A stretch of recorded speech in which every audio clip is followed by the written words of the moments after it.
नमस्कार दोस्तों, अद्वितीय सनातन चैनल में आप सबका हार्दिक स्वागत है। आजकल एक बाबा बहुत चर्चा में हैं। इनका नाम है राम भद्राचार्य। पहले आप इनका निराकार शब्द के अर्थ में परम ज्ञान सुनिए, फिर हम आगे बात करेंगे। निराकार का लोग अर्थ ही नहीं जानते। जनक जी ने कहा निराकार का ये अर्थ कभी नहीं होता जिनके पास आकार न हो। जब आकार का निषेध होता है तो आ आता है। जब हम न आ, जब हम न योग्य को बोलते क्या बोलते हैं? अयोग्य। और स्वर के साथ जब बोलते तब क्या होता है? न आवश्यक को क्या बोलते हैं? अनावश्यक। वहां नुट हो जाता है। तस्मान नुट नुडची। यदि भगवान के पास आकार न होता तो अनाकार कहा जाता। आज तक किसी साहित्य के ग्रंथ में बताइए, वाल्मीकि से लेकर 18 पुराणों तक कहीं बताइए राम जी को अनाकार कहा गया है? कोई बताए। राम जी को कभी अनाकार नहीं कहा गया। कहा क्या गया है? निराकार। तो निराकार का अर्थ है निर्गता आकारा यस्मात् स निराकार। सभी आकार जिनसे निकलते हैं उसे कहते हैं निराकार। सारे आकार जिनसे निकलते हैं और निर्दोषाह आकारा यस्य, जिनका आकार निर्दोष है उसे कहते हैं निराकार। दोस्तों, आप लोगों ने निराकार पे इन गुरुजी का परम ज्ञान सुना। तो इनके अनुसार, क्योंकि जिनसे आकार निकलता है उनको निराकार कहते हैं, तो फिर निराशा शब्द का मतलब क्या हुआ? कि जिससे आशा निकलती है उसे निराशा कहते हैं। निराधार शब्द का क्या मतलब हुआ?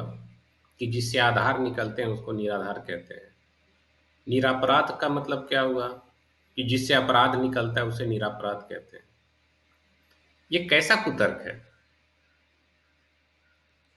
अर्थ का अनर्थ लगा के जो इस तरह से कुतर्क करते हैं, इसके वजह से ही आज हमारा समाज इस स्थिति में पहुंच गया है।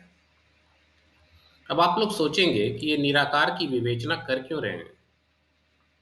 ये इसलिए कर रहे हैं कि रामचरितमानस में रुद्राष्टकम है, उसमें भगवान शिव को निराकार, ब्रह्म, आदि आदि बोला गया है।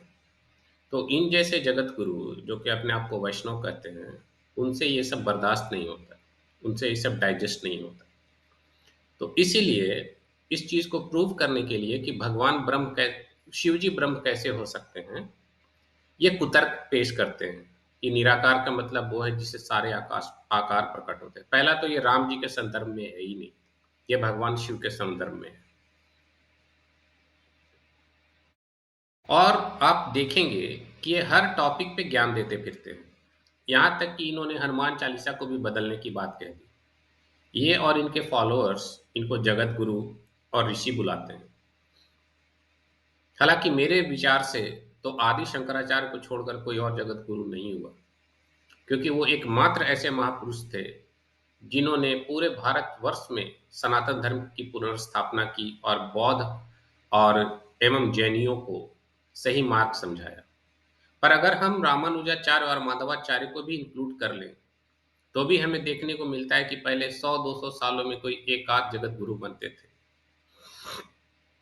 और आज के समय में 8-10 जगत गुरु तो एक साथ ऐसे ही चलते फिरते दिखते हैं हमारे देश में।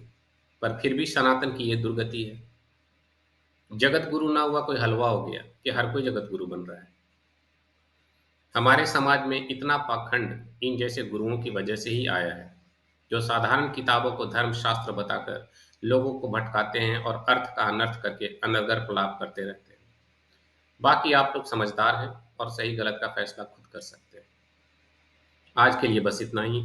आप सभी इस चैनल को ज़्यादा से ज़्यादा लाइक करें, सब्सक्राइब करें, शेयर करें और प्रमोट करें। अपने विचार हमें कमेंट्स में लिखकर बताएं।